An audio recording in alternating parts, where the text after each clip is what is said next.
हो गए हैं। जो आंकड़े सामने आए हैं उसके मुताबिक आप देख सकते हैं क्वार्टर 4 में जीडीपी ग्रोथ 7.4% रहा है। हालांकि अनुमान जो था 6.85% का था, तो अनुमान से बेहतर क्वार्टर 4 जीडीपी ग्रोथ के नंबर्स दिखाई दे रहे हैं। वहीं अगर जीडीपी ग्रोथ ओवरऑल देखें तो 6.2% से बढ़कर ये 7.4% का इसका आंकड़ा सामने आया है, और जो अनुमान लगाया जा रहा था उससे फिलहाल बेहतर ही ये नंबर्स दिखाई दे रहे हैं।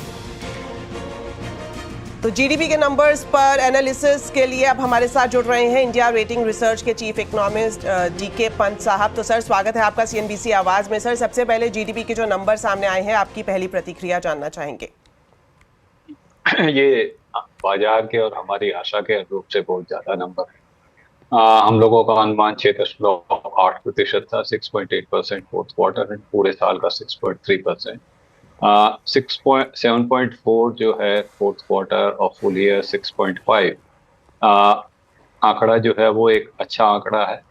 परंतु आगे किस तरह से ये बिहेव करेगा, ये निर्भर करेगा कि जो इंडिविजुअल कंपोनेंट हैं, जैसे आपका प्राइवेट कंजम्पशन किस तरह से ग्रो किया, इन्वेस्टमेंट किस तरह से ग्रो किया। क्योंकि हमें सबसे बड़ी चीज हमें ये देखनी है कि ये आंकड़े हैं हमारे मार्च तक के, और जैसे जैसे आगे 25-26 के आंकड़े आएंगे कि जो रेसिप्रोकल टैरिफ है उसका क्या असर पड़ रहा है, स्पेशली इन्वेस्टमेंट डिमांड पे, और दूसरा आपका एक्सपोर्ट्स ग्रोथ पे, कि कहीं एक्सपोर्ट्स ग्रोथ में अगर एक एक एक सुस्ती नजर आती है तो उसका सीधे सीधे असर जीडीपी ग्रोथ पे पड़ने वाला है। तो अभी आंकड़ों का के हिसाब से नंबर अच्छा है, परंतु किस तरह ये आगे पैन आउट होगा, किस तरह से इंडिविजुअल की कंजम्पशन डिमांड बढ़ी या नहीं बढ़ी, या आपका सेम लेवल पर रही, एग्रीकल्चर ने क्या कैसा परफॉर्म किया, और सबसे बड़ी बात मैन्युफैक्चरिंग मैन्युफैक्चरिंग किस तरह बिहेव करती है, उस पर ये दारोमदार होगा। बिल्कुल सर, आपने सही कहा कि आगे कितना सस्टेन करती है, कई सारे फैक्टर्स है जिस पर ये निर्भर करेगा। लेकिन अभी जो ये नंबर सामने आया है जीडीपी का, इसके पीछे इंडिकेटर्स कौन से रहे आपके हिसाब से? देखिए, जो प्रिलिमिनरी अगर आप देखें तो इन्वेस्टमेंट में काफी कुछ उछाल देखने को मिला है, जिसको पे जो हमेशा से ही जो फिक्स कैपिटल फॉर्मेशन है उसमें कुछ बढ़ोतरी देखने को मिली है। अब ये जो आंकड़ा है कि आप पिछले 3 क्वार्टर में किस तरह से बिहेव किया, अगर हम देखें तो फिक्स कैपिटल फॉर्मेशन जो जो थी वो आपका बड़ी है।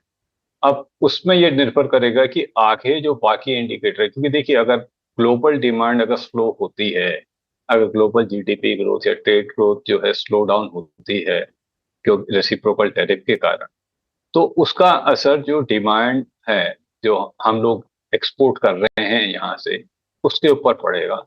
और उसका सीधा सीधा सबसे बड़ा असर जो देखने को मिलेगा वो ये होगा कि इन्वेस्टमेंट डिसीजन जो है वो जो है एक तरह से आप जो है मैन्युफैक्चरर उसको स्लो डाउन मोड पे वो पे चले जाएंगे, और उसका असर जो है किस तरीके से पड़ता है, क्योंकि उसके कारण क्या है कि आपका अगर इन्वेस्टमेंट डिमांड अगर स्लो डाउन हो गया तो आपको जो है वो बाकी चीजों पे असर देखने को मिलेगा। अब जैसे वे देख रहे हैं कि अगर हम फुल ईयर का नंबर देखें तो प्राइवेट फाइनल कंजम्पशन एक्सपेंडिचर जो आप लोग और हम लोग जो कंज्यूम करते हैं वो पिछले साल जो है 56.1% था, जो बढ़ के 56.5% हो गया। तो कंजम्पशन पे थोड़ी सी बढ़ोतरी देखने को मिली है। ग्रॉस फिक्स्ड कैपिटल फॉर्मेशन जो इन्वेस्टमेंट का प्रॉक्सी है उसमें भी कोई 0.2% की बढ़ोतरी देखने को मिली है। परंतु सबसे बड़ा जो इसमें एक असर जो देखने को दिख रहा है कि हमारा जो एक्सपोर्ट्स है वो कोई 10 बेसिस पॉइंट के करीब जीडीपी में उसका कंट्रीब्यूशन कम हो गया, और इंपोर्ट में कंट्रीब्यूशन बहुत ज्यादा कम हुआ है। इंपोर्ट में जो डिफरेंस है वो 2.4% के करीब है। इसका यह असर यह है कि अगर हम देखें तो आपका करंट अकाउंट जो है उसमें आपको एक रिलीफ देखने को मिल रहा है। तो ये सब निर्भर करेगा कि आगे ये किस तरीके से ये चीजें बिहेव करेंगी। यहाँ से बिल्डअप जो है, अब जैसे हम कंजम्पशन की बात करें, मानसून अच्छा है, लगातार हमारे पास अगर अगर 2025 के मानसून और किस तरह ये ओवर स्पेस जून से सितंबर तक और टाइम इंडिया के ऊपर किस तरह बिहेव करता है, तो हमें देखिए पिछले 2 अच्छी क्रॉप मिली, खरीफ हमें अच्छा देखने को मिला पिछले साल, इस साल रबी हमें अच्छा देखने को मिला। अगर ये अच्छा रहता है तो हमें एक और खरीफ और एक और रबी, तो 4 क्रॉप जो है लगातार हमें एक अच्छा देखने को मिलेंगे। अब देखिए, अगर हम 2024 के बिल्कुल 23 में पंच पहुंचे, साहब, जिस तरह से 2023 आपने में भी इस बात को मेंशन किया, मैं आपसे यही सवाल पूछना चाह रही थी कि मौसम विभाग ने इस बार जो प्रिडिक्शन किया है मानसून सामान्य से ज्यादा रहेगा और अब तक हम देख रहे हैं अच्छा संकेत भी दिखाई दिया है, तो ऐसे में अब इन नंबर्स के बाद लग रहा है कि मानसून अच्छा रहेगा, ग्रोथ और ज्यादा बढ़ेगी। अब देखिए, उसमें क्या है कि कंजम्पशन में आपका, अगर हमारे जिस हिसाब से मानसून अच्छा है, थोड़ा मॉनेटरी ईजिंग हो रहा है, उसके कारण आपका इंटरेस्ट रेट इकोनॉमी में कम हो रहा है, तो उसके कारण आपको कंजम्पशन को ये बूस्ट मिलेगा। हमने देखा इस साल कोई 4-7% के करीब कंजम्पशन ग्रोथ हुआ, अगर वही रहता है तो वो एक अच्छा खासा पुश मिलेगा। अब पूरा जो दारोमदार इस चीज पे आता है कि इन्वेस्टमेंट किस तरह रिवाइव करता है। क्या इन्वेस्टमेंट में हम वही 6, 6.5 या 7% के करीब का ग्रोथ देखने को मिलता है? उसमें हिंदुस्तान के अपने कारण होने के अलावा जो ग्लोबली जो हो रहा है उसका एक भी बहुत बड़ा रोल प्ले करेगा उसमें। बिल्कुल सर, जो ग्लोबली सिनेरियो पर काफी कुछ निर्भर करता है, ऐसे में ये भी जानना चाहेंगे कि आपको लगता है आने वाले दिनों में कुछ चैलेंजेस भी देखने को मिल सकते हैं। देखिए, चैलेंजेस तो रहेंगे।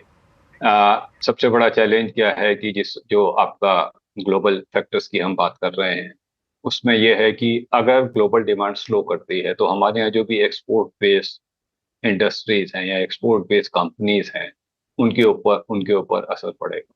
अब अगर कंजम्पशन डिमांड रिवाइव करती है, क्योंकि इस समय हमें क्या है कि अर्बन कंजम्पशन जो है वो कंसर्न है, क्योंकि अर्बन कंजम्पशन अगर हम देखें, जो रूरल एरिया में रियल वेज जो है उसका ग्रोथ पॉजिटिव रहा है, परंतु अर्बन एरिया में क्या हुआ कि आपका जो मिनिमम वेजेस है वो, उनकी ग्रोथ जो है इन्फ्लेशन के साथ मैच नहीं कर पा रही।